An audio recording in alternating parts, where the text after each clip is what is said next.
Take him to the house and then call him when they get to mine. I already got me already, boss. Oh,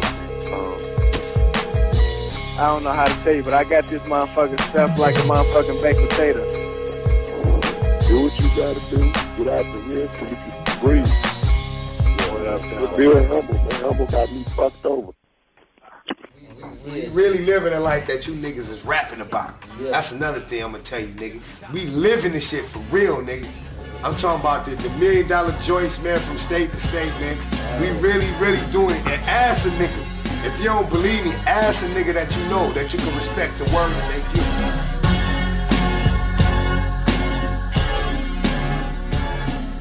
The year was 2000, and hip-hop was on the rise, steadily moving to the forefront of American pop culture. Crews and companies were emerging everywhere. Stars were being born every day. No alarm bells rang when an obscure but very well-funded entertainment company named Black Mafia Family entered the public eye. They were opulent, they were excessive. Known for arriving in lavish motorcade, congregating in droves, and buying out the bars and elite clubs in every major American city. But that was the culture. That was the business. By 2005, their brand had taken hold. BMF was regularly associated with A-list hip-hop acts such as Young Jeezy, Slim Thug, and Fabulous. At their high water mark, billboards that read, "The world is BMF's," could be seen throughout major American cities, seemingly a testament to their success in the entertainment industry. But by the end of 2005, a sinister shadow was cast. Tonight, 2 local men are in custody in connection with a major drug investigation. More than 200 pounds of cocaine, 100 pounds of marijuana, and as much as $1.5 million in cash were allegedly found at his home in California. Agents say in this whole operation they seized 6 kilos of cocaine, 80 pounds of marijuana, and seized more than $1 million in cash and in assets.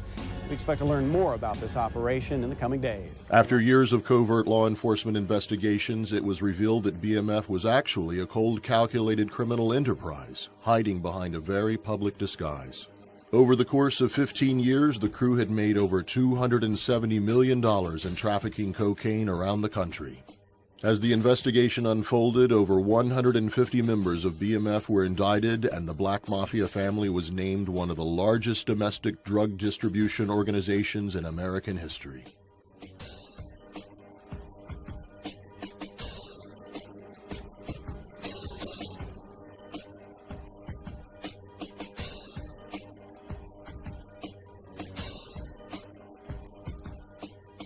If you go out on the streets of Atlanta today, every street corner's got a guy that wants to commit a crime. Every street corner's got a guy that thinks he's the best drug dealer out there. But you do have to ask yourself, was there something interesting or different about these guys? These are the guys that were willing to go one step further.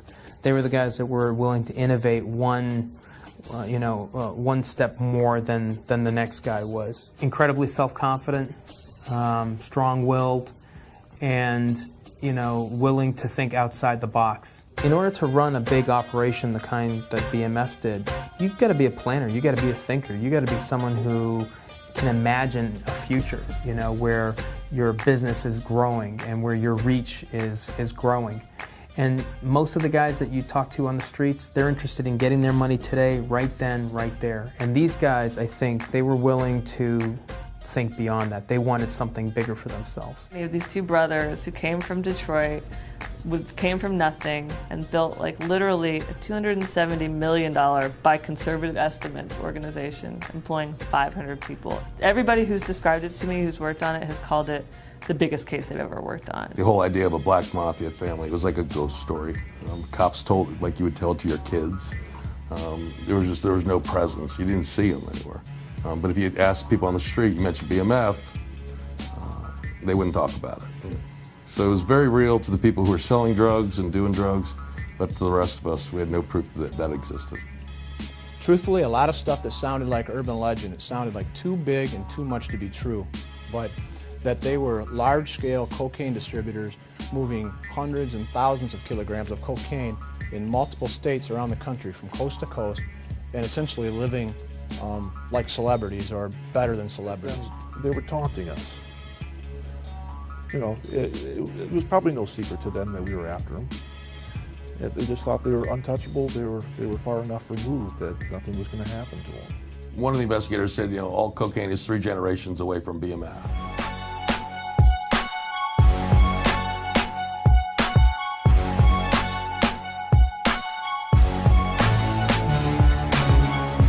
One part entertainment company, one part street crew, Black Mafia Family was an urban dream come true. The combination was so seductive and so lucrative that during their peak, BMF had 400 people on their payroll. Where you from? I'm from the Black Mafia Family, the biggest gang in the world. It's cross-branding, right? You've got the music, and you've got the product, and you've got the women, and you've got the, you know, the image. All these things are kind of playing off one another. If you're talking about music, if you're talking about the drug trade in those days, everything was connected with BMF. That name just kept coming up over and over again. The mystique just built over and over again. It took a lot of ability and leadership skills to hold together all the moving parts that they had going on, just like it does in any corporation or business. They structured it like an organization where they had like their top level, the CEO, the COO, the CFO. Then you had your middle managers who managed each one of the different cities in the different states. And then you had your logistics, you know, your couriers. They were a very good crew as far as a drug organization. They were really, really organized. They had a lot of people working for them. They had a lot of people eating off them. There's the caricature and the stereotype of what a gang leader is or what a drug lord is. You know, it's New Jack City, it's Scarface. But the reality of it is you get success through planning, through patience. And I think those guys, they had a much more sophisticated view of what this was about. They didn't say, I'm the drug lord and I'm going to act like a drug lord. They were focused on making money. At the top of the organization stood 2 brothers.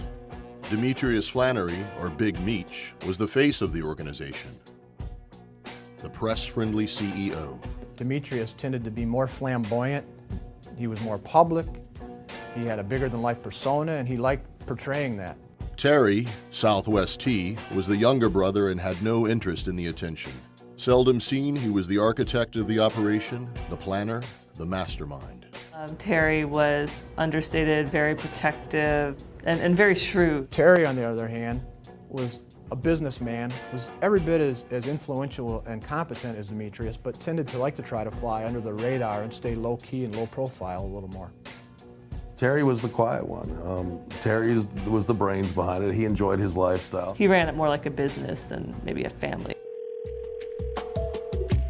Hey, happy holiday to y'all, man. What y'all got up for holiday? Man, I'm trying to get everything together before next month kick in, man. And I want to get your apartment cleaned out. Take care of that. I was just coming up with a plan, but I need you. I need you, man. Arnold, all right? I don't like fucking with Arnold. I'm going to have to go over to Arnold. You have no choice. Don't that's what you fucking with. I don't got a number on him, Well, I'm going to tell him to call you. That's who you fucking with. Oh, okay then. Now, just quit doing what you want to do and do what I tell you to do. Yes, sir. Yes, sir. Arnold call you. All right. Everybody moved like brothers, and everybody from different places. Milwaukee, St. Louis, Detroit, Texas, Atlanta, Cali, you know what I'm saying, Florida. We got people from everywhere, and everybody move as one. Everybody is prospering in some kind of way, in their own way. Every man plays his own role, and everything starts with the leader. I'm a good leader, so I got good people that follow. You know what I'm saying? It's simple.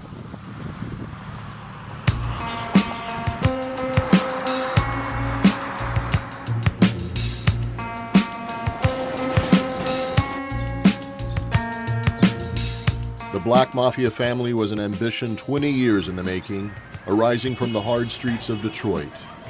Meech and Terry got into the drug game for one simple reason. They no longer wanted to be poor.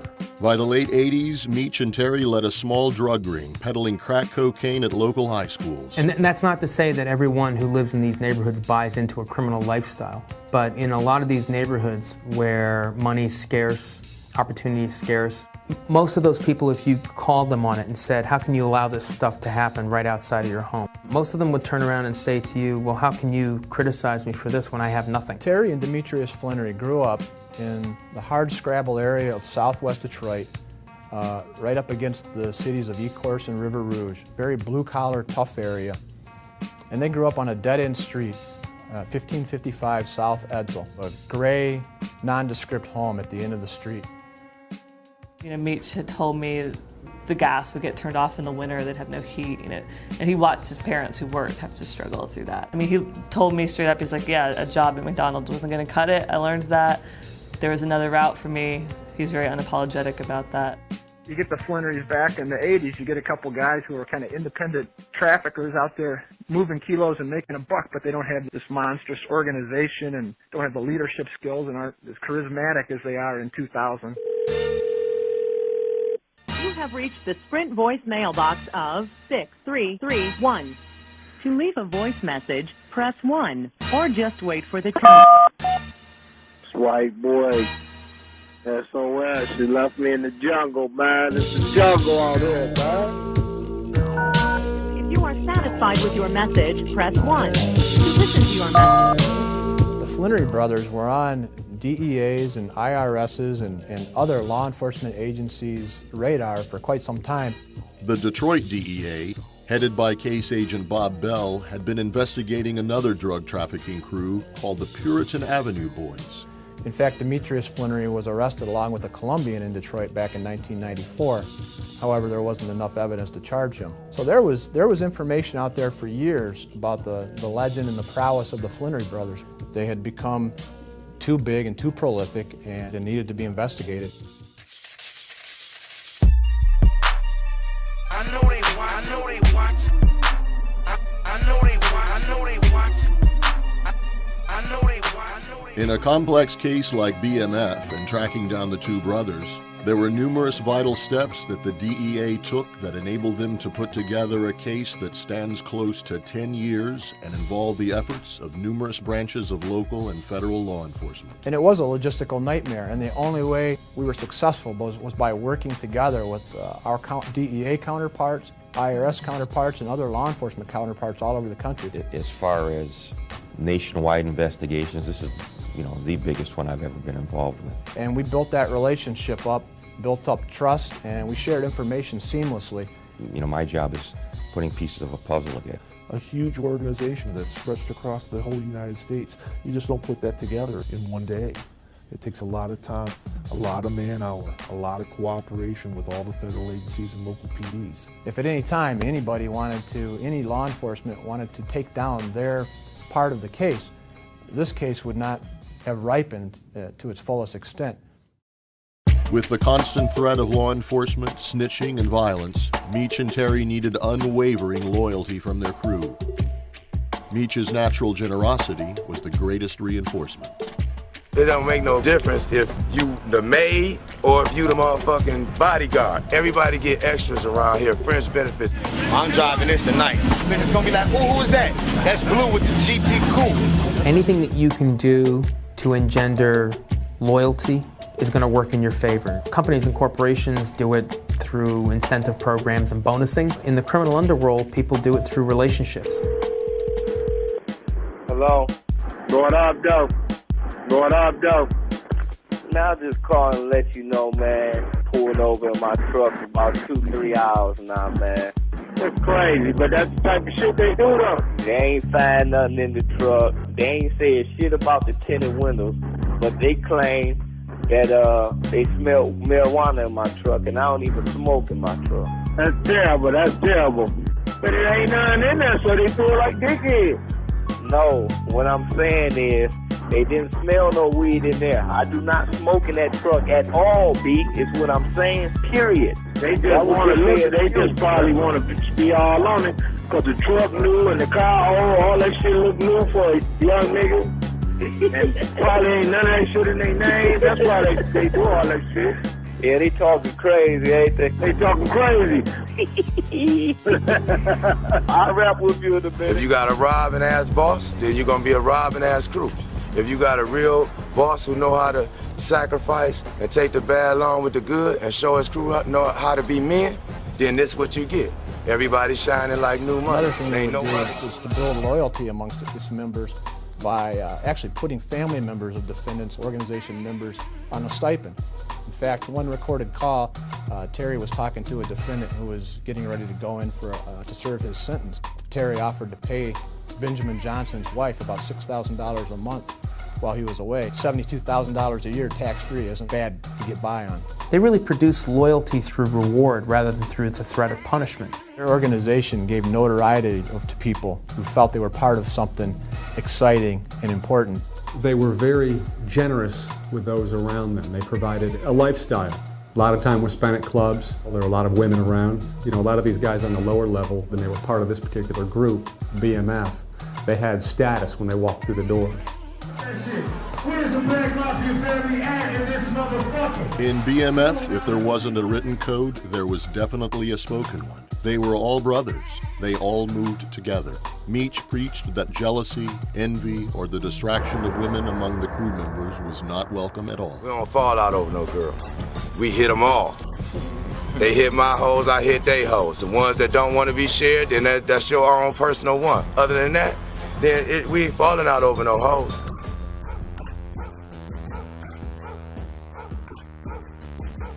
From the onset, Mecch and Terry proved to be resourceful business partners capable of capitalizing on every opportunity.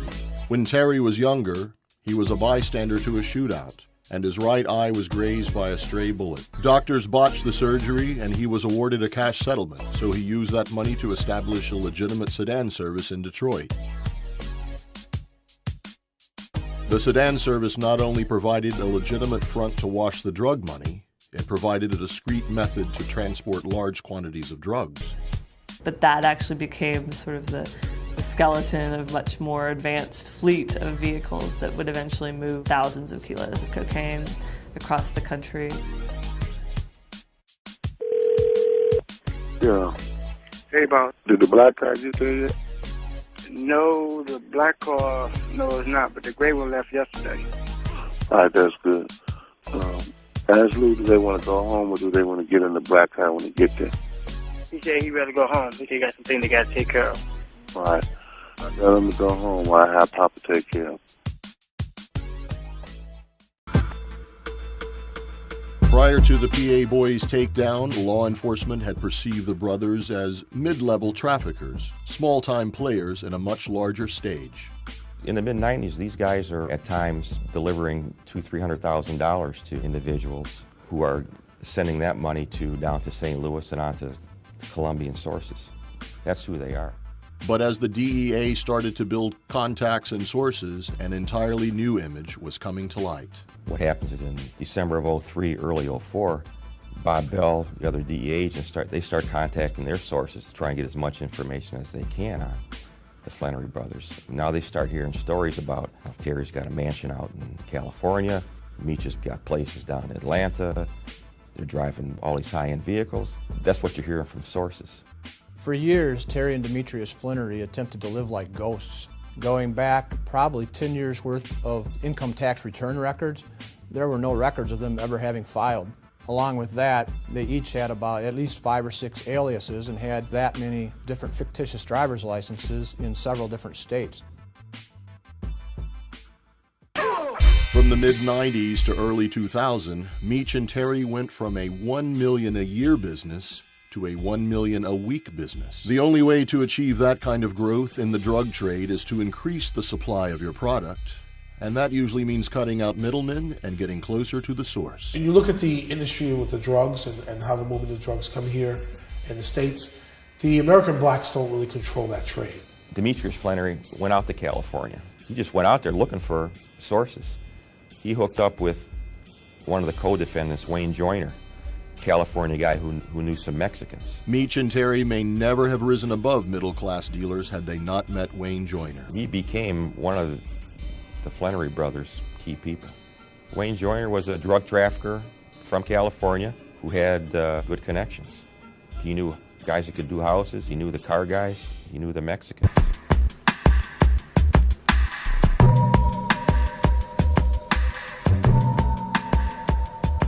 The Colombians are the world's major producers of cocaine and were back in the 80s and 90s. But when the DEA started to really hammer the cartel's transportation through the United States in the Caribbean and Florida, then the Mexican trafficking routes became more important and they started paying the Mexican traffickers to take the cocaine into the United States through Mexico. Eventually, the Mexican cartels took over all of the transporting of the cocaine and getting it into the United States, about 90% of all the cocaine. Securing the Mexican source provided Mecch and Terry with almost an unlimited supply of uncut cocaine for a substantially lower price than they could get from any U.S. distributors. That they were purchasing at the time for $15.5 per kilo, and the BMF organization was moving at least 600 kilos a month. This allowed them to literally corner the market. Not every even top-level drug dealer in a major city ever gets to that point. You have to have something special to get the trust of the cartels. They expanded their enterprise, establishing hubs in 11 states to unload their product. Terry moved to California to receive the bulk shipments, and Mecch moved to Atlanta, which was an ideal distribution hub for all of Eastern America. There's about 10 different highway routes that you can take out of the city to get out of here. And that route going from Florida all the way up through to New York, Philadelphia, and Boston, you got to go through Atlanta to get to those places. It's just physically, it's a great place to be. And also, it's a big enough city and already has enough of a drug culture of its own to provide cover for those people who are moving through the city itself. Atlanta was definitely becoming a strategic location for the drug trade, but the culture attracted Mecch too. By the late 90s, Atlanta had become a hotbed for activity for the hip-hop industry. Rappers were playing the streets with mixtapes, and famed producers like Jermaine Dupri, Outkast, Goody Mob, and Ludacris were attracting national attention. Hip-hop as a business has two very distinct worlds: the streets and the boardroom. As it became mainstream, hip-hop started generating more money than anyone expected. With the connection to the streets comes the element of the criminal underworld. There is no secret that hip-hop record labels were being started with drug money. Jay-Z, for example, has always been honest about his previous life and how he left paper bags filled with cash for radio DJs. Mecch, too, was captivated with the allure of the music industry, and as he gained more money and power through his ever-expanding drug empire, he set his sights on conquering a new frontier. When the Detroit DEA decided to investigate the Black Mafia family, they knew the organization was going to be tough to penetrate. It was such a tight-knit group. There was no way to get somebody in. We could make buys from the underlings, but as far as getting somebody into the organization itself, it wasn't going to happen. But early on, Bob Bell and his team got a lucky break. Using confidential informants enabled the investigation. They were able to identify a phone number for a BMF manager named Benjamin Johnson. Shortly after, they successfully got a court-ordered wiretap to listen in on his phone calls. After only a few short weeks, the Detroit DEA struck gold. A couple of weeks into the wiretap, we intercepted a call, and we didn't have the person's name, but we immediately knew that it was Terry Flannery by his commanding voice and Benjamin Johnson's respect and deference for Terry. What up, though? I need you to fly to Florida and drive this car back to Detroit for me. Okay, when you need me to do that, sir? As soon as possible. Okay, that's not a... Fly to white boy. Yes, sir. You gotta drive this car like you got some sense, because a hurricane gonna come that way. Okay. We immediately knew we had Terry and knew we had an important phone to target for the next wiretap. Getting a wire on Terry's phone was the turning point in the DEA's investigation. They had finally infiltrated the inner sanctum. For Mecch and Terry to successfully run a nationwide trafficking organization, they needed to establish a protective infrastructure. They set up stash houses in key hub cities, always in other people's names, and usually in mansions and upper-class neighborhoods. There is something that you get for living in those kinds of neighborhoods, and one of them is it's a safe place, not just in terms of keeping it away from the police, but in terms of keeping it away from other offenders. Somebody knows that you got $9 million worth of drugs in your house. They're going to come looking for it. The various stash houses had nicknames. There was the Elevator, the Gate, the White House, And then there was the infamous Space Mountain, a modern multi-million-dollar enclave that had a perfect wraparound driveway for limos to deliver 200 kilograms of cocaine, located in the heart of Buckhead, the wealthiest neighborhood in Atlanta. Buckhead residents are snooty. They don't like outsiders, but how a large national black organization managed to, with the flash and the bling and the rims and the cars and the girls, how they managed to do this and nobody complained in a neighborhood where they complain if your dog walks on your curb.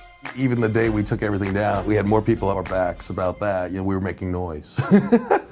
But it was like, yeah, we made noise, but they never complained about him. In charge of the stash house was Jabo Brown, Meech's second in command. Jabo was really just kind of being the general manager of BMF. He would be like at the stash houses when the drugs would arrive. Like Meech would never be in the same room with drugs or anything like that. So it's almost like doing some of the dirty work that Meech really couldn't do or wouldn't do. So he was the guy who was really just running the ships for him. Another innovation that the two brothers used, which was not all too uncommon, was sophisticated traps in their vehicles to hide the cocaine and the money as they moved city to city. When you have cars like this and they want to build secret compartments, how does that work? You have people that sell jewelry for a living. They need to carry around their products. They need to carry around money. Sometimes they have weapons for their personal protection. It varies according to what you want to put into the vehicle. Basically, in a vehicle like this, you know, we could take this entire area. We could take that carpet and we can cut it. We can reattach it to a piece of aluminum and bolt that to a welded enclosure under the vehicle. Then we can make that piece pop open. We can make it motorized up. We can make it airtight. We can make it waterproof. We can make it however you want it, and it would look like there's nothing there. You could take this vehicle back to GM and they wouldn't even know it was there. They had a Lincoln limo. They had about $1 million in a secret compartment, and no one was able to find this money until 2 years later. They can be built that sophisticated? Yeah. Every vehicle was a moving trap. They were amazing. I mean, I had to admire their ingenuity. And they had real strict rules about like nobody who's below this level of management can even know how to open the traps that they had installed in these cars to access the drugs. I mean, which would be basically be like, okay, put the car in reverse, turn on defrost, hold a magnet up to the dash, and turn on the windshield wiper. These traps were high-tech, very sophisticated, electronic, hydraulic. Some of them had vacuum pumps in them to try to overcome or thwart drug-detecting canines. It would make it difficult. We were able to seize a Hummer limo, and notwithstanding the best efforts of law enforcement to find the secret panels, we managed to miss it. I think a year or so later, the man who bought the limo managed to find the $1 million in it.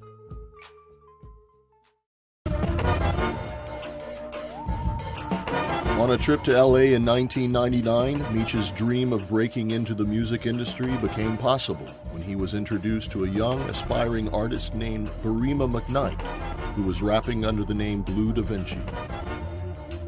They shared a common vision, and Meech took an immediate affection to the young artist. Shortly after, the two founded BMF Entertainment. For the entire lifespan of the record label, Blue Da Vinci was the only artist signed. What we're focusing on right now is Blue Da Vinci. I believe that most labels take so much time out and focus on so many artists that you can never get the realness out of the one artist because you're focusing on 10 or 20 artists. That's why all our independent focus is on what Blue Da Vinci gonna do. If he take off, then we take off. If he don't take off, then we don't want to take off. Simple.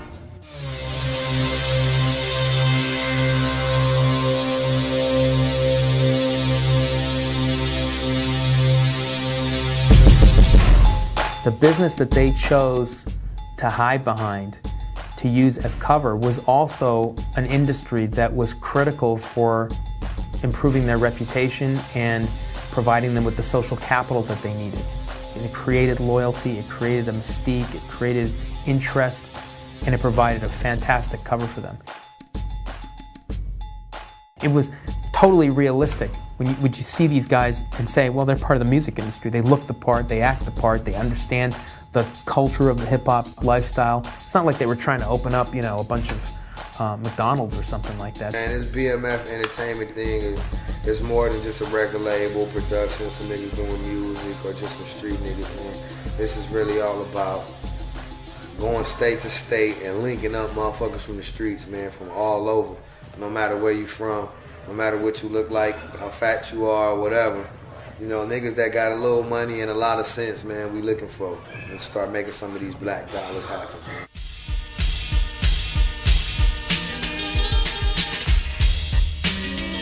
One of Big Meech's biggest self-proclaimed legacies was that he unified gangs from all over the country. Crips, Bloods, GDs, BPs. They all stood together underneath his black flag. And we got all type of niggas around here. Short niggas, tall niggas, bald niggas, light skin, dark skin, braids, dreads, fat, whatever you want. We do it all. We don't discriminate. Matter of fact, after you leave here, you end up getting your teeth on something and coming up with something better. You know what I'm saying? Like a new car, a new house, maybe the kids get to go to school, private school, paid for, courtesy of the mob. You know what I'm saying? We pay. You know, that's simple. A lot of niggas don't like to spend their money. We love to spend our money. We can't take none of this shit with us. This phenomenon is a testament to how BMF grew. Most guys who want to establish a drug empire, they're going to go off of the stereotype of what you believe you have to do to get there. And part of that is the violence. With daily images of cartel-related bloodshed being broadcast from the southern borders and gang violence running rampant in our own cities, we have an immediate prejudice that the drug trade goes hand in hand with violence. Mecch and Terry took a different approach to extend their reach. Upon entering new territories, they presented themselves as businessmen, and through diplomacy, they created alliances with existing criminal entities. They kept their eye on the ball, because, you know, you get enough bodies laying around, and law enforcement attention is going to come your way probably faster than when there's not that type of activity. In a way, that's what made them so successful, because they never engaged in a lot of violence, so that the attention was never drawn to them in the way that it might be to another group of people. As much as Mecch was a natural negotiator, the bottom line was probably the most persuasive element in BMF's success. With their vast supply, the brothers offered kilos of coke for only 17 grand, $2,000 to $3,000 less than their competitors.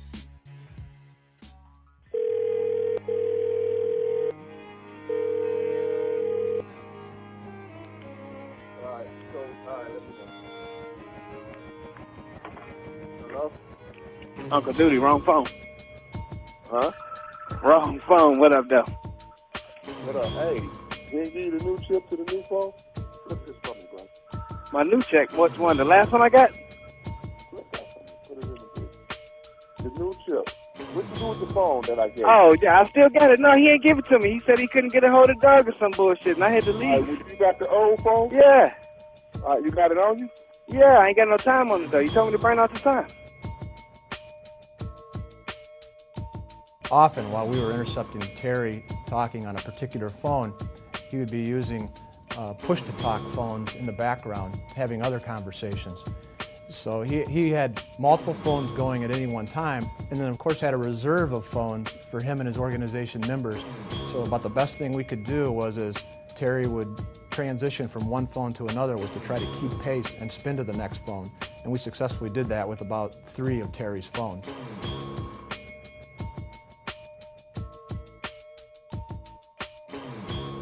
The DEA sat back and listened for 5 months as Terry laid out the foundations of their investigation. It is from this monitoring that we're able to find out information about the participants or co-conspirators.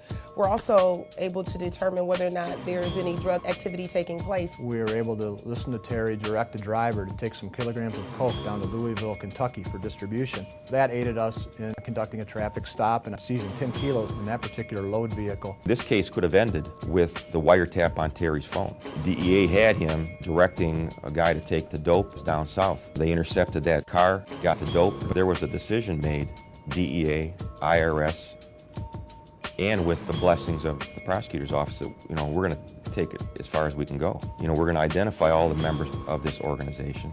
We're going to identify all the people who are helping them launder their money. And that's what happened. Over the course of 5 months, the DEA compiled over 900 pages of transcripts from Terry's phone calls, but there was not one phone call between Terry and Mecch. Terry used to like to dilute and reconstitute his kilograms, stretching the number of kilograms to increase his profits, while Mecch's theory was don't sit on it, move it, and he enjoyed a reputation of distributing very pure kilograms. So on the street, Terry's cocaine was referred to as Moet. Not bad champagne, but Mecch is referred to as Cristal, top shelf champagne. A couple of months before we initiated our wiretap in April of 2004, while Demetrius was on house arrest down in the Atlanta area, his underboss, Chad Brown, was going around talking to Terry's customers saying, Terry's dope is no good. He dilutes it, it's poor quality, you should be buying dope from Demetrius and our side. That upset Terry very much. So Terry took a group of individuals and confronted Chad Brown in a house that was full of girls, his friends, and embarrassed him, and was screaming and yelling, waving the gun around, accusing him of attacking Terry's livelihood. Demetrius believed that Terry should have had that conversation with him out of loyalty for his side of the organization. He said, Terry may be my brother, but we're done. And it probably was the reason that we were unable to identify a phone for Demetrius and never successfully intercepted any of his phone calls. We coming in at the top of the game. We got all the cars we want, all the houses we want, all the clothes we want, all the jewelry we want, and all the hoes we want. And we don't need nothing else but to make good music. By 2004, Mecch had solidified himself as a public figure. He was actively sponsoring young rappers in and around Atlanta. His father was a musician. He surrounded himself with musicians. I think that he had a genuine love of the rap scene in Atlanta in particular, which was blowing up in a big way at the time, in large part thanks to his willingness to sort of sponsor rappers. He really did think that if he could get one big break on his record label, that he might be able to stop with the illegal stuff. Maybe that's not reality, but that's what he said. Mecch pumped excessive amounts of money into Blue's hip-hop career, believing that his financial backing could launch a young rapper into stardom. At a time when most record labels were faltering and budgets for music videos were being trimmed, Mecch spent a little over $500,000 on a little-known track, We're Still Here.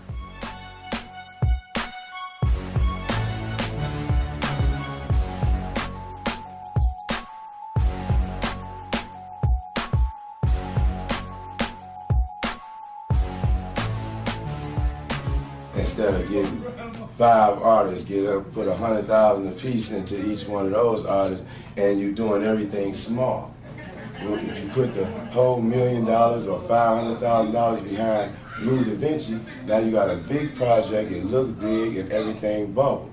But if you just put 100,000 between these 5 artists, and you got a cheap project, nobody may not recognize none of the 5. Yo, BMF Entertainment is in the house, you guys. If y'all haven't seen it, you just don't know. The hype seemed to have an impact. BMF's image, street credibility, and apparent success attracted many rising artists. Blue Da Vinci was seen in many music videos with Young Jeezy and Fabulous, and he was regularly collaborating with known acts including Jadakiss and Nelly.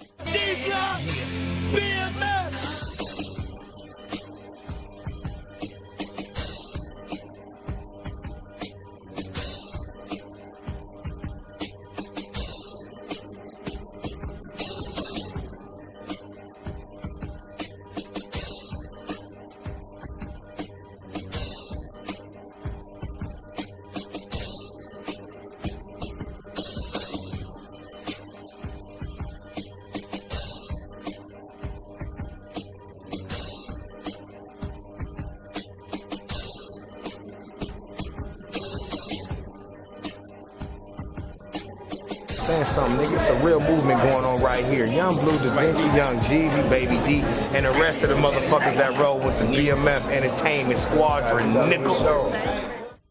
There was an intercepted call between Terry Flannery and his sister, and Terry poured his heart out to his sister. He was very frustrated with Demetrius, very angry over their split. He was very concerned that Demetrius's flamboyant lifestyle was going to cause law enforcement to identify what they were doing and bring heat on the whole organization and bring them down. The irony of it was that Terry's calls were being intercepted by DEA. How you doing today, son? What up? I still feel like I'm on a tight task. When you got pulled over, you gave me your real name? I gave him everything, and you know what he gave me a problem about? That Ken. What Ken? About over there. About that other situation. Yeah, that's what they said. They sent the people to the house about that. Yeah, because he went real crazy over that, too. But he was mad because he couldn't find nothing. That's why he did that, too. All right, so I know what to do for that. Okay, thank you, sir. All right.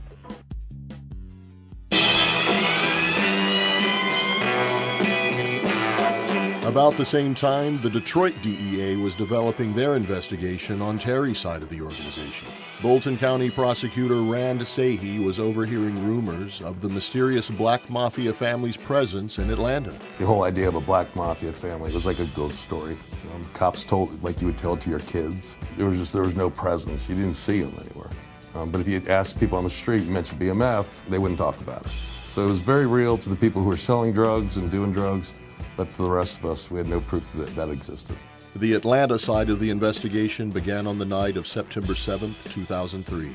Police were alerted to a shooting after an opposing crew targeted a BMF stash house for a robbery. We had a case, it was a shooting, a home invasion, where the people who were in the home actually shot the invaders, moved everything out, dropped the invaders off at the hospital, but they left a key of coke in the process of cleaning out their house. Their house had a large bank-type vault in it, and they claimed to be BMF, and that's where it started. One of the men arrested at the house was one of Mecch and Terry's key financial consultants. It was Doc Marshall and Kenneth Harvey, the two defendants in that case. Doc was very smart with numbers. He was really called the CFO of BMF. He ran all kinds of spreadsheets and reports for both Mecch and Terry. Bill Marshall is the kind of guy that drug traffickers need. He knew how to work the financial side of things and obtain loans on cars and homes and to cover up the source and ownership of those items. Without a guy like Bill Marshall, they cannot enjoy the fruits of their labor. The incident was not the first time Doc Marshall had come up on law enforcement's radar. He first came on our radar during a roundup on the Puritan Avenue investigation. We seized a BMW 760, a $125,000 car.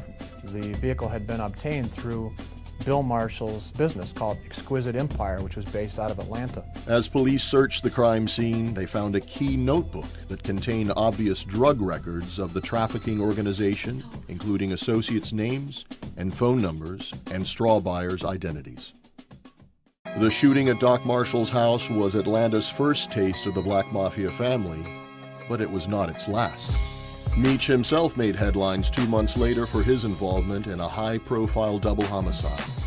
On the night of November 12, 2004, Big Mecch was treated in the ER for a gunshot wound to his buttocks. Earlier that night, there was a shootout outside of Club Chaos, a hot nightclub in Atlanta. One of the men killed at the club was P. Diddy's bodyguard, Anthony Wolf Jones. Wolf was a well-known guy here in New York who was very much a street guy, and Wolf was one of these guys that you really would mess around with. You know, he had a very quick temper. The story goes that Mecch was hanging out with Jones's ex-girlfriend, and Jones would not have it. An argument ensued, and then guns got drawn. And then Mecch had his guy with him, and Wolf had his guy with him, and ultimately Wolf and his guy lost. Mecch was initially arrested for the double homicide. The Atlanta Police Department conducted a search on a mansion they believed to be Mech's residence. They hit this Bel Air Lake house, the White House, which is a Flannery house. They go there looking for a gun that they believe Demetrius Flannery may have used in the shooting at the club down there. Although the murder weapon was never found, a notebook similar to the one seized at Doc Marshall's house was recovered. The Atlanta investigation was heating up, but Mech's murder charges would soon be dropped. No witnesses would come forward, and as Jones was shot from behind, there was not enough evidence to maintain the charges. It was a justified shoot. No matter how bad everybody wanted to get Mecch, that was one where the evidence pointed to the fact that they were defending themselves. Jones stepped out of line. Over the course of the next 3 years, the Black Mafia family's reputation in Atlanta grew more imposing and violent. They were violent. They would walk into clubs and take over the clubs. They wanted your girlfriend, they'd take your girlfriend. They wanted your car, they'll take your car. There was not a damn thing you could do about it. The gang's numbers swelled, and their ominous presence loomed throughout the city's nightclubs. There were stories of people getting thrown off balconies at bars, punched in the face and kicked and stomped. That was the reality of BMF. So for every grandmother whose grocery bill they paid for at Publix, there was 3 grandsons lying in the hospital somewhere with broken bones. Atlanta had become a battleground, and the violence seemed to swirl around BMF and its associates. Often it was impulsive and senseless, but at times the motives were far more menacing.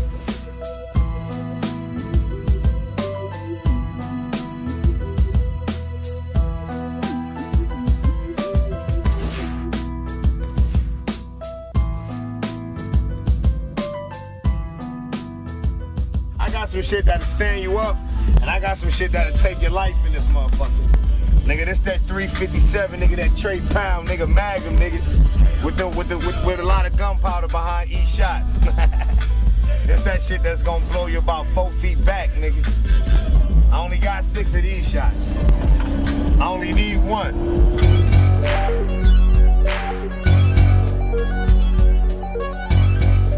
As more and more attention was being brought upon the organization, Mecch became openly defiant in believing his hip-hop company could blur the line between art and reality.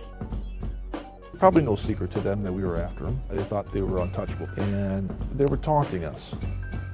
Blue, man, this man is interfering with my business. You need to get down here and talk to this man. I don't know what's going on. I'm trying to count this. I don't know why somebody let him in the room to see what's going on anyway, man. In 2004, he even commissioned billboards in Atlanta claiming the world was BMF's, a throwback to Scarface's mantra. The billboards was when it was enough was enough. That billboard was always a bone of contention with the district attorney himself.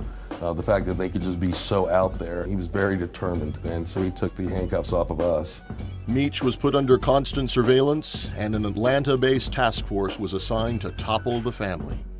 They used similar strategies of the Detroit DEA and got a wiretap on a low-level dealer. Once the wires were running, they were manned 24/7. I don't believe that we ever came off of them. And then a lot of the agents, Chip Cook, Mike Hannon, these guys would come in when they weren't scheduled, just to go back through and review. They put the case together.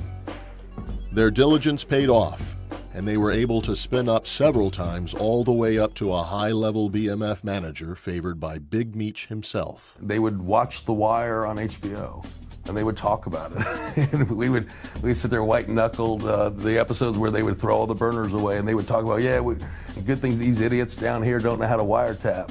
Or, or they get paranoid and go, let's just text. Or they say, call me on this number. Talk about, kilos of cocaine, being like, hey, did you pick up the trees?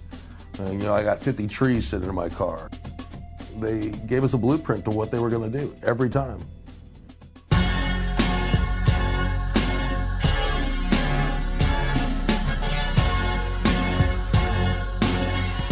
As the evidence mounted, the Atlanta task force conducted a series of takedowns on BMF associates and stash houses. Mecch had started to see ghosts. He was seeing cars and cops everywhere he went. The heat was on Mecch, and he knew it. He pulled his crew out of Atlanta and headed toward Miami. He had a female assistant, Yogi. She disappeared first. Once she disappeared, we knew that this was in the wind, so that's when we decided to do all the warrants. He was ordering everybody out. People were scrambling. It was almost anticlimactic. There was no arrests. We hit all the houses and everybody was gone. Mecch had adhered to a strict doctrine: never talk on the phone, never be around the drugs or the money, never put anything in your own name. He thought this code would insulate himself from law enforcement, but now he found himself on the run. A lot of times, the dope never touches the hands of your top-level guys. So sometimes the only way to link them to that dope is to follow the money back to them. The $1 million joints, man, from state to state, man. We really, really doing it. Large sums of cash. Well, where's that coming from?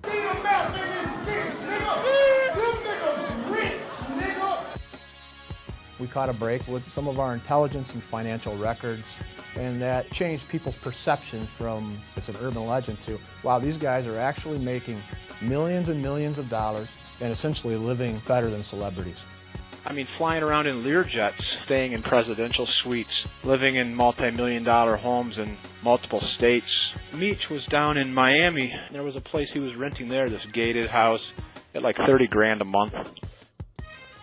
Every place we stay at, LA, Atlanta, Detroit, we have homes, our own homes. We don't have to go in and rent shit. We got our own houses, we got our own cars, we got our own hoes, we got our own clothes. It was claimed that the funds were legitimately being generated through the entertainment branch of BMF.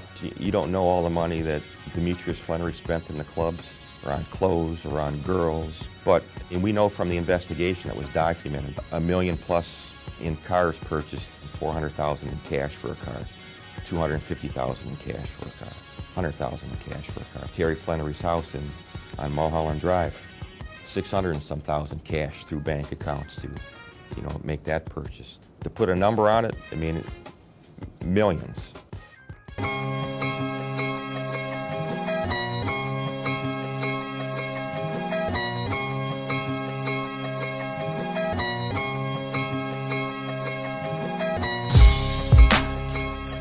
They felt that on the business side of things with the music, that's seen as so legitimate that it provides cover for all of these expenditures that you're engaging in.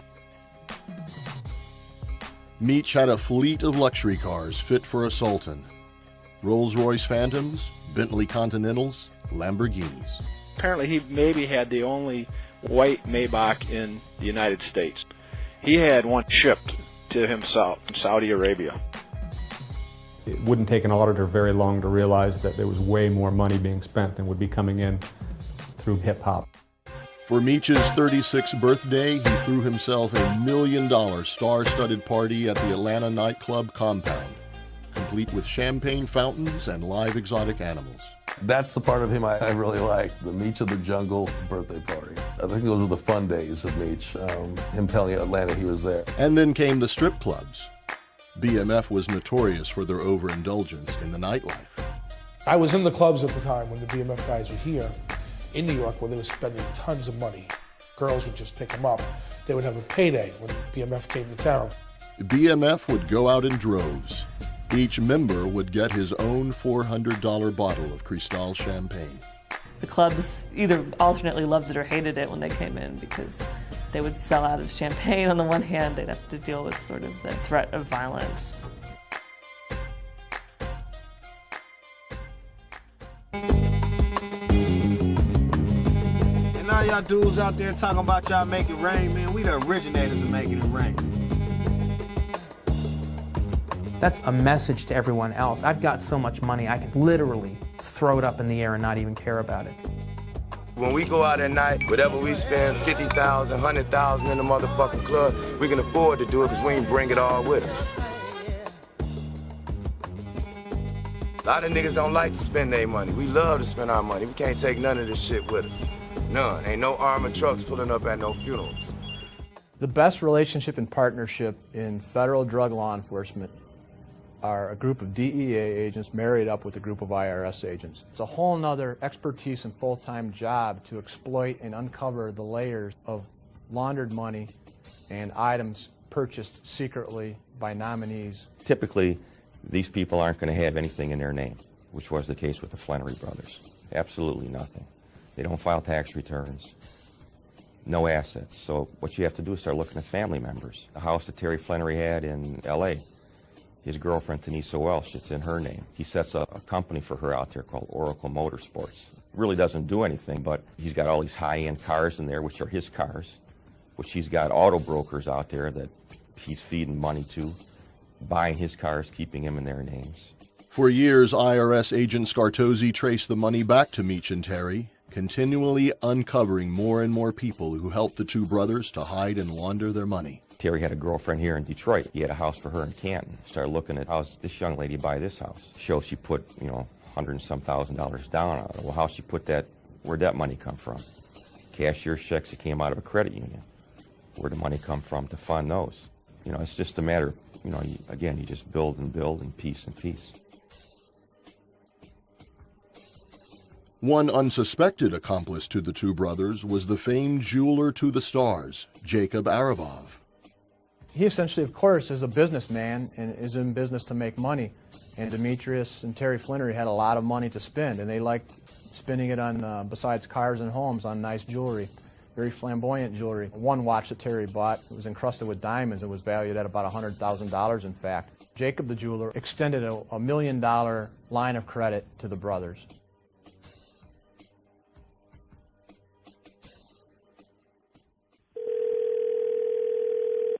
To leave a voice message, press 1, or just wait for the tone.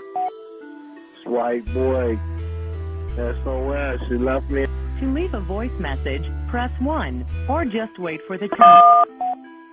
White boy, that's no ass. She left me in the jungle, man. It's the jungle out here, man. If you are satisfied with your message, press 1. To listen to your message. On October 28, 2005, the long-awaited federal indictment for Demetrius and Terry Flannery was unsealed. 25 BMF members were initially charged with a range of felonies, including money laundering, conspiracy to distribute cocaine, and for the brothers, running a continuing criminal enterprise. We had overwhelming information and evidence, and it just kept growing exponentially. In fact, the problem for us really became not was there enough evidence, but it became keeping the evidence organized, trying to determine what evidence to use and what not to use. We had so much. The DEA's case was based on wiretap evidence, both on Terry's and Mech's side of the organization. The IRS had compiled a massive amount of evidence demonstrating that the two brothers had been hiding and laundering huge sums of money, proceeds from illegal drug operations. Together, the DEA and the IRS had coordinated local police departments from all around the country and amassed enough evidence to demonstrate the extraordinary reach of the Black Mafia family. On initiating the investigation, Frank and myself and other agents went to great pains to try to identify random law enforcement contacts with members of the BMF. And in fact, we were able to identify approximately or more than 500 kilograms worth of seizures from random law enforcement activity and several $1 million worth of money seizures. We knew who the players were as far as when we know somebody got stopped. Okay, we know that that guy was associated with BMF. Now let's backtrack and find out exactly how he was tied in. Analysis would be done of the phones they were carrying, and the address books would be looked at, and there would be a common theme in the names that were stored inside the cell phones. Investigation from there on the vehicles and the titles and the ownership often led to tying those vehicles and those individuals and those seizures back to the BMF. On the lead up to the takedown, tensions were high. Years of hard work had gone into the investigation. They needed to catch Mech and Terry. It was a concern that Terry and Demetrius might get away. They had passports. They were worldly. They had traveled to Europe and elsewhere and had the means to disappear. And if they disappeared, my way of thinking is that the case was a failure. But the marshals doing what they do well, they came up with some information about Demetrius's whereabouts. They actually arrested Demetrius in Frisco, Texas on October 20th. Terry was taken into custody in the St. Louis, Missouri area the day of October 26th. And in pretty short order, we had all 25 of our defendants off the Detroit indictment in pocket. Several of the 25 defendants immediately began to cooperate with the DEA, including one of Terry's most trusted managers. This whole death before dishonor, you know, that's all good when the money's flowing. But when the money dries up and there ain't nobody looking out for you, and then you yourself are looking at a pretty long sentence, the way I look at it, it's every man for himself. We just really trying to motivate niggas and let niggas, know that niggas is really out here getting it like this, man. It ain't hard to get. This shit ain't far away. All a nigga gotta do is get on a real serious grind, man, with a real group of niggas that ain't gonna fucking tell, nigga. Another key defendant that turned was BMF's CFO, William Doc Marshall. Bill Marshall, not unlike many other defendants in this investigation, began to cooperate, essentially looking for a way to reduce his future prison sentence. He really laid out a lot of the financial stuff of the BMF organization.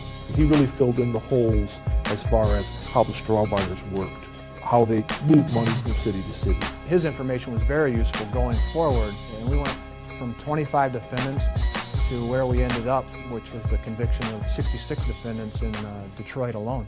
With the help of Doc Marshall and other cooperating defendants, the DEA was able to effectively dismantle the Black Mafia family. All in all, 125 members, associates, and relatives were indicted and convicted.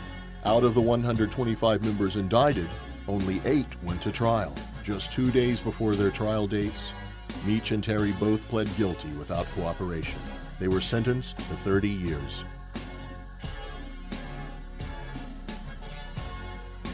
Both Demetrius and Terry Flannery and almost all the rest of the members of the organization realized that the evidence was absolutely overwhelming. So pleading out to 30 years, I suppose, seemed a little bit better than life.